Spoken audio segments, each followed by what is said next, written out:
Welcome to Streaming News Network, where we deliver balanced reporting with the facts that matter. This edition is hosted by J. Claude McDaniel. Please like and subscribe. This is J. Claude McDaniel and this is Streaming News Network. We begin with our first report. A Christian metal band is taking legal action against Netflix and concert promoter AEG Presence, claiming the hit animated film, KPop Demon Hunters, has created serious confusion with the band's longtime brand. Hyde Lane, the company behind Demon Hunter, says the film's enormous success has led to mix-ups involving merchandise, music, concerts, and other entertainment opportunities. The band, which has been releasing music and touring for roughly 25 years, says some consumers have mistakenly associated its concerts and products with the animated franchise. In one reported incident, a parent spent $500 on premium tickets to a Demon Hunter concert, believing the event was connected to KPop Demon Hunters and intended for children. The lawsuit also describes a television producer who allegedly contacted the band believing it was connected to the movie, along with social media users tagging the group in posts about the film. Demon Hunter holds a trademark for its name covering music and merchandise, while Netflix has trademark protections for KPop Demon Hunters. The band is seeking damages and wants the court to restrict Netflix from using the movie's name for certain music recordings, live performances, and merchandise. This is Streaming News Network. A high-speed crash in Tempe, Arizona, has ended with a driver pleading guilty to 2 counts of manslaughter after a Ford Mustang traveling at an estimated 153 miles per hour crashed and killed 2 passengers. 35-year-old Derek Gray, also known as Derek Glasscock, was reportedly racing another vehicle in the early morning hours of November 25, 2023. Police had spotted the Mustang traveling at more than 100 miles per hour and attempted to stop it. Investigators say Gray continued driving before losing control. The Mustang reportedly went airborne, reaching about 9 feet above the ground, before striking a power pole and 2 palm trees. The impact split the vehicle in half. 32-year-old Jesse Ruiz died at the scene. 31-year-old Maria Rangel was thrown approximately 80 feet from the vehicle and later died at a hospital. Investigators determined Gray had been driving at up to 153 miles per hour before the crash. Court records also indicate he told investigators he had been drinking after spending time at a bar. Gray suffered injuries in the collision and is scheduled to be sentenced on September 23. The victims' families are now left mourning 2 lives lost in a crash that investigators say involved extreme speed and alleged impaired driving. This is Streaming News Network. First Lady Melania Trump has returned to the public spotlight after more than a month away, making a lighthearted entrance during a White House event focused on her foster care initiative. "Good afternoon. I heard you missed me," she told the audience. "Here I am." President Donald Trump accompanied her to the lectern, holding her hand and patting her back before she delivered her remarks. Melania Trump has maintained a relatively low public profile during her husband's second term. Her previous major public appearance was at the 2026 World Cup final on July 19. During Thursday's event, she announced a new scholarship program for young adults transitioning out of foster care. The initiative, called Fostering the Future, is receiving a $2 million contribution from IndyCar and Fox Corporation, according to the White House. The funding will support scholarships at Indiana University and Purdue University, expanding the program's network to 26 academic institutions. Melania also highlighted efforts to reunite children separated from their families by the war involving Russia and Ukraine.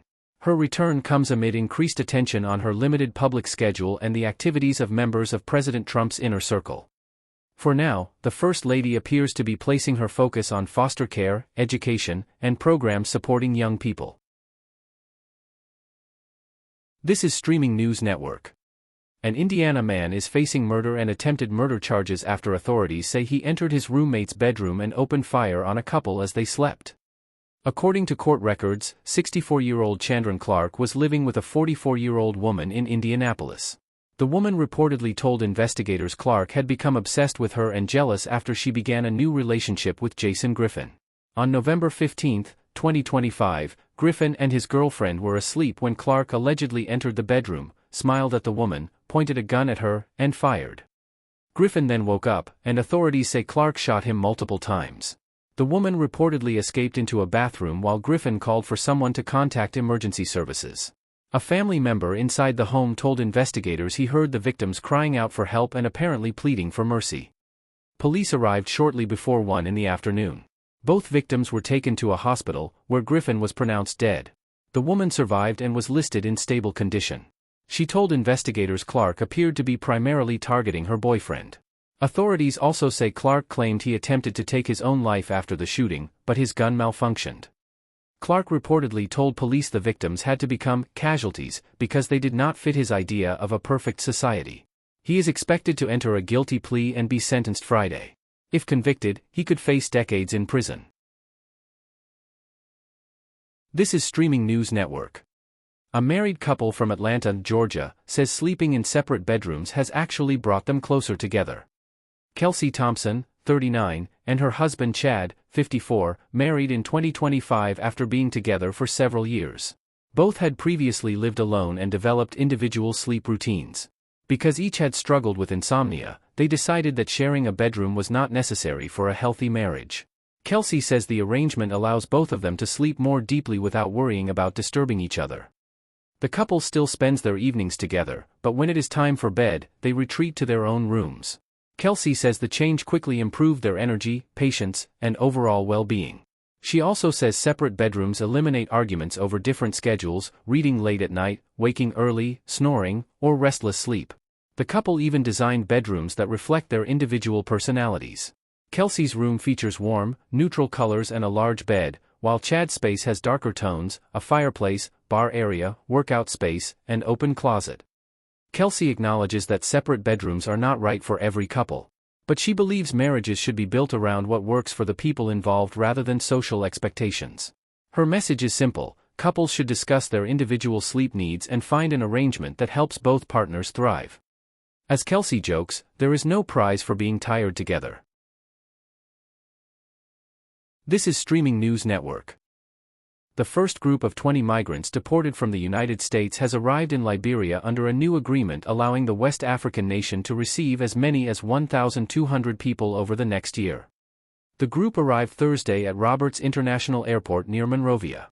Liberian officials say those being transferred include nationals from Africa, North America, South America, and the Caribbean.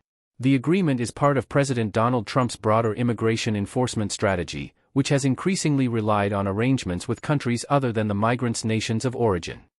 Liberian officials say most of those arriving have immigration-related violations and may apply for asylum in Liberia if they choose.